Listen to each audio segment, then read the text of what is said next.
Court में फैजाबाद धरना नजरसानी case की समाअत हुई। चीफ जस्टिस काजी फाइज ईसा की सरबराही में 3 रुकनी बेंच ने समाअत की। बेंच में जस्टिस अमीनुद्दीन खान और जस्टिस अतर मिनुल्लाह शामिल हैं। दौरान समाअत चीफ जस्टिस पाकिस्तान ने पैमरा के वकील से इस्तफसार किया कि क्या आपने अब्सार आलम का बयान हल्फी पढ़ा।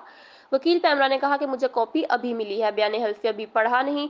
चीफ जस्टिस ने इजहार बरहमी करते हुए कहा कि क्या हम आपके घर भिजवाते।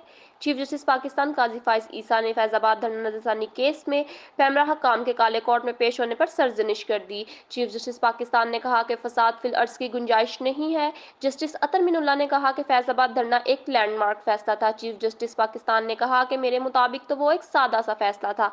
इस वक्त अच्छी या बुरी जैसी भी हुकूमत थी, अवाम की मुंतखब करदा थी। कोई गलत कानून बन गया तो स्पीकर को खत लिख देते, ये आपसे गलती हो गई। वो कानून तो बदल भी गया था, लेकिन धरने वालों का मकसद वो तो था ही नहीं। जस्टिस अतर मिनुल्लाह ने कहा कि अटॉर्नी जनरल साहब, आपको मालूम है 70 साल का सबसे बड़ा दाग क्या है? जुल्फकार अली भुट्टो को फांसी दी गई, वो रेफरेंस यहीं पड़ा है। अवाम ने हुकूमत मुंतखब करनी है, मखसूस इलीट का काम नहीं। चीफ जस्टिस पाकिस्तान ने कहा कि बातचीत करने का मुल्क में माहौल ही नहीं, नफरत ही नफरत है। आपने जो कमेटी बनाई है, हम इससे खुश नहीं हैं। क्या हम कुछ किए बगैर अगले नुकसान का इंतजार करें?